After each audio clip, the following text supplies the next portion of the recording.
Welcome back to Studio 21. This week we've got discussion on the beginning of spooky season and the finale of everyone's favorite teen drama show. Plus, your weekly film reviews on the soundtrack of the upcoming edition of the Tron series, as well as the new film Weapons. So, as always, it's time to sit back, relax, and enjoy the show.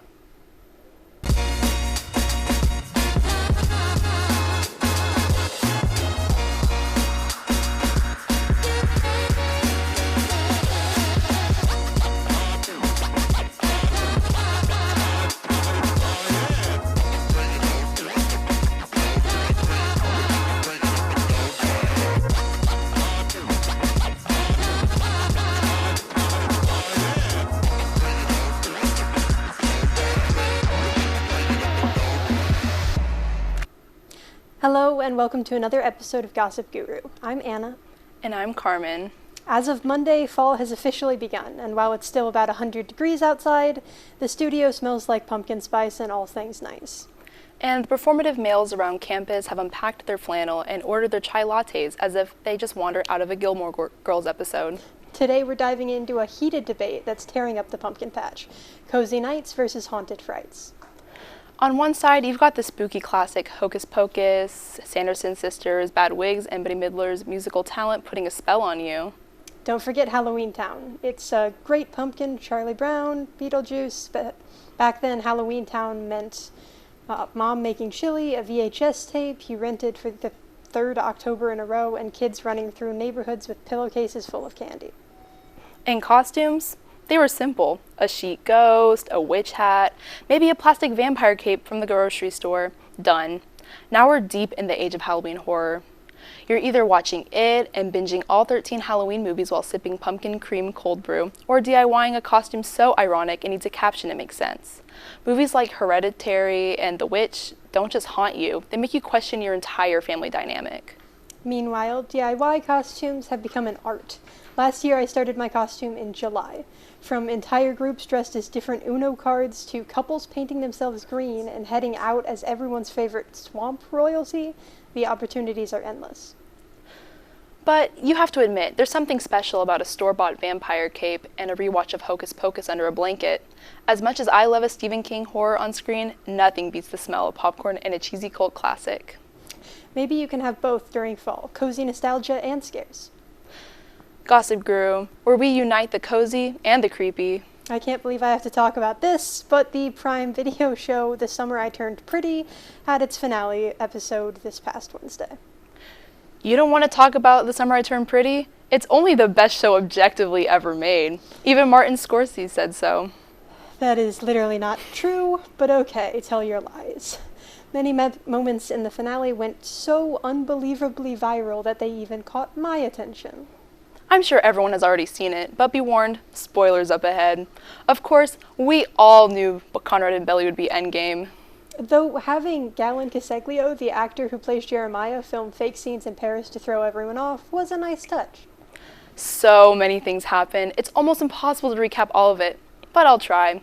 Conrad flying to Paris for Belly's birthday, the reveal that Belly broke up with Benito, the two finally getting together with Dressed by Taylor Swift playing in the background. Wow.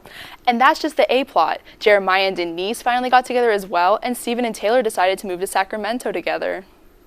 It's just such an insane, stupid show. There's not a single character that doesn't make a multitude of absurd choices every single episode. Conrad flying to Paris for Belly's birthday, even though he hadn't spoken to her in years, that's something only a truly unhinged man would do. Or maybe love just makes us a little crazy. He was right to go since they end up together at the end of the episode, so clearly it wasn't a bad decision. Personally, I think their willingness to make mistakes, forgive, and try again is truly admirable. I know when I dated this pair of brothers, it took a lot of communication and time to really figure out what was best for all of us. I'm sorry, what? And they're filming a movie. No one expected that, but I could not be more excited. Something tells me that the movie will be even more drama-filled than the show. Guess we'll just ignore what you said, but yeah, filming more of these people can surely only create more trouble. I'm sure you'll all be tuned in for a release date review of that movie in 1 to 2 years. Speaking of release date, it seems Gossip Guru is out of time. Enjoy our music video of the week, then stick around for our friends over at Release Date.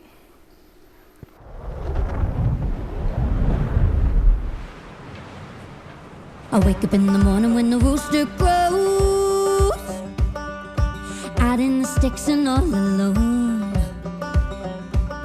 where the sun don't shine and a cold wind blows. In my bones, it's in my bones. I've never been lost in these old hills. Got no time but time to kill. Living in the land where life stands still. Had my fill of empty thrills. No need for praying, I'm just saying, Houston, I got so many problems.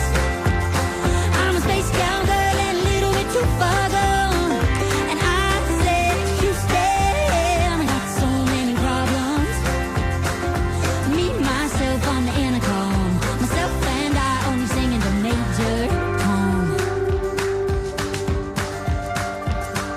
I like my living when I'm hard to read. Got nobody here to bother me. Below the red sky where the river runs deep. Don't you see, I am free. No need for saving, I'm just saying, Houston, I got so many problems. I'm a space cowgirl and a little bit too far gone. And I said, Houston, I got so many problems. Me, myself on the intercom, myself and I only singing the major tom.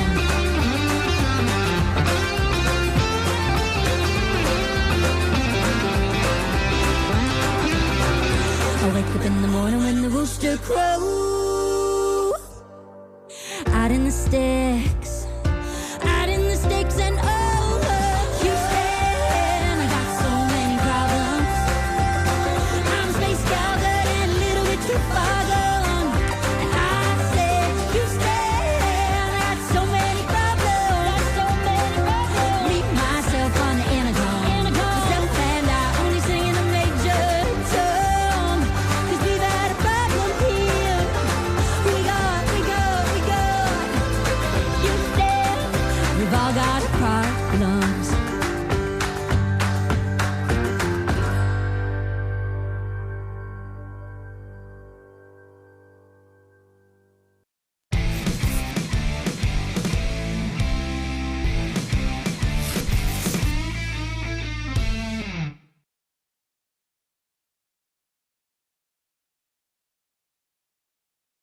And I'm Carrie. First up, a soundtrack for an upcoming film by one of my favorite bands, Tron Ares soundtrack. The soundtrack for Tron Ares was released this past Friday, a few weeks ahead of the film's release. The soundtrack is by 9 Inch Nails, composed by founding members Trent Reznor and Atticus Ross.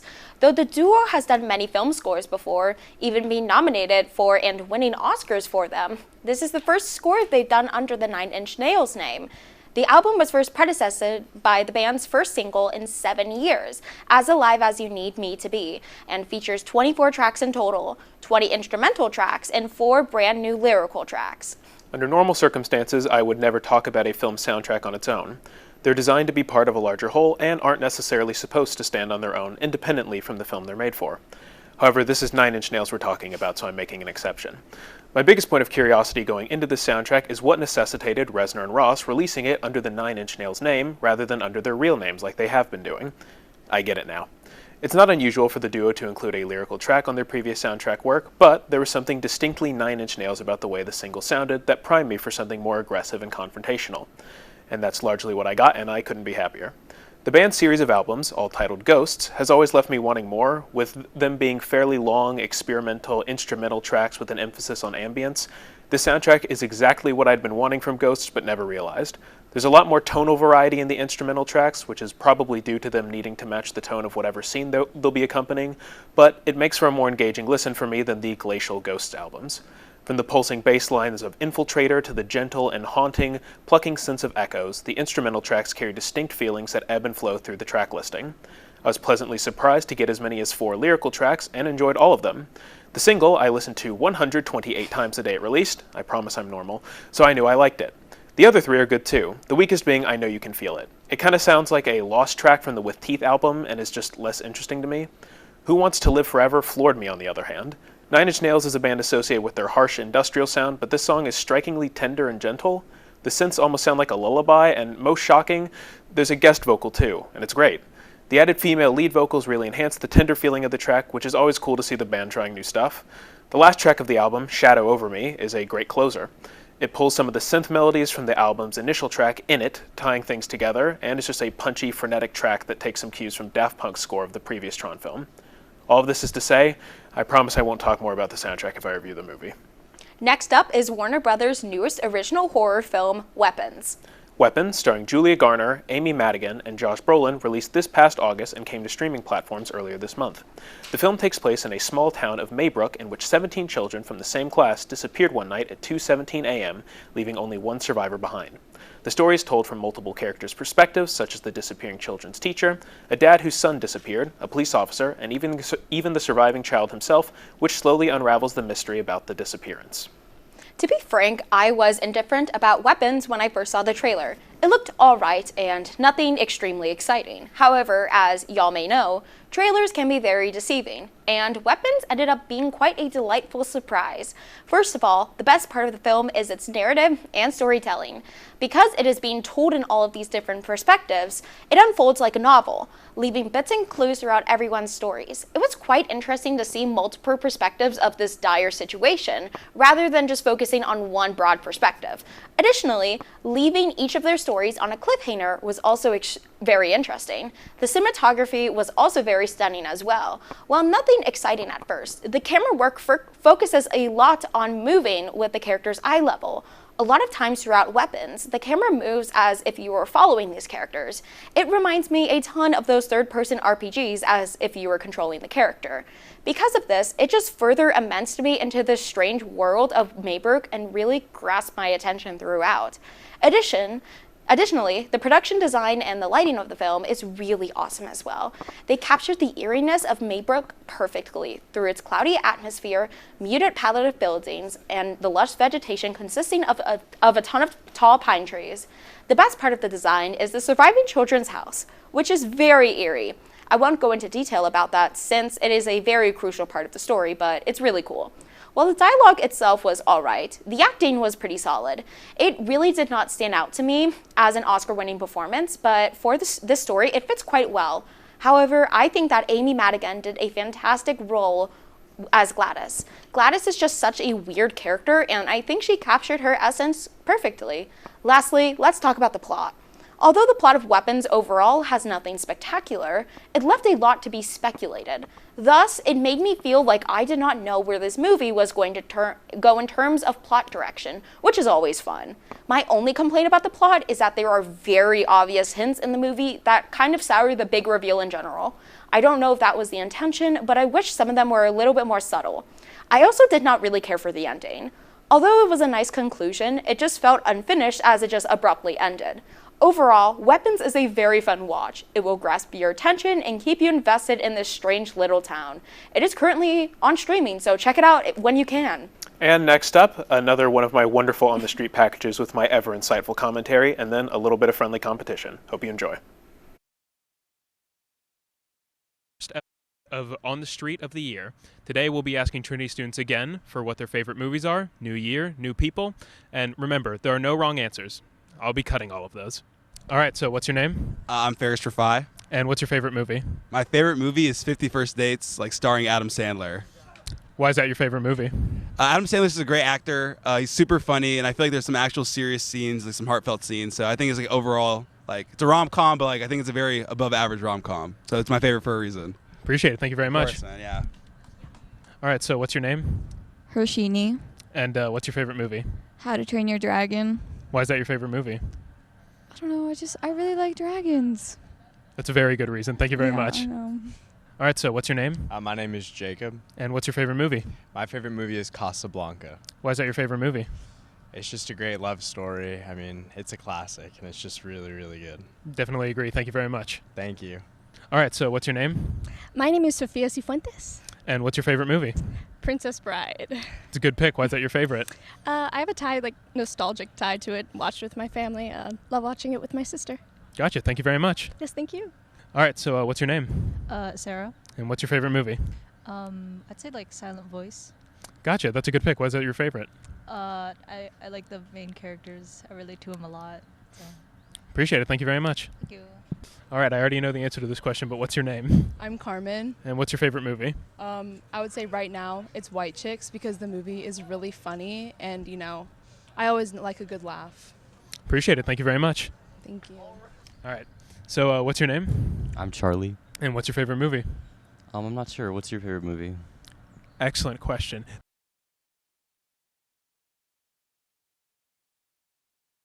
"2001: A Space Odyssey." Oh, that's all right. My favorite movie...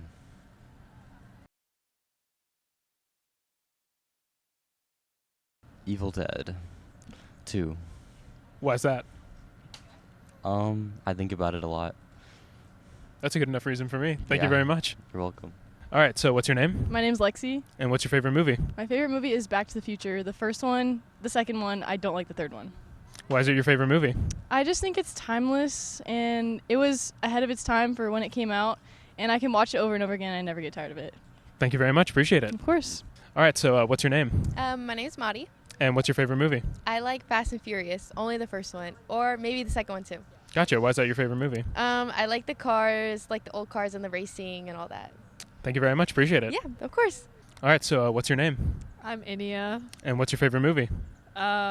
Everything Everywhere All at Once. Gotcha. Good pick. Why is that your favorite? Well, it's very creative premise, and I think it's also relatable and kind of answers a lot of questions about the meaning of life, I guess. All right. Thank you very much. All right. What's your name? Marie Bennett. And what's your favorite movie? My favorite movie is Everything Everywhere All at Once. Oh, good pick again. Why is that your favorite? I think it's just really creative and something that I've never seen it before, so it's very unique. Appreciate it. Thank you very much.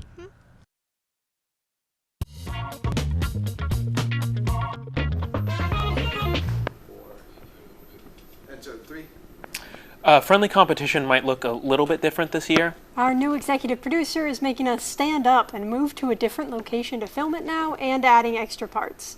It's going to be time to unionize soon if she keeps up this behavior. Instead of each team asking the other just one question, we will now be face to face for a 3-question battle. And we have buzzers. Nothing can stop us now. All right, our first question. Hold on, I'm like divining the knowledge right now. Okay. First question. Name either of Justin Bieber's most recent albums.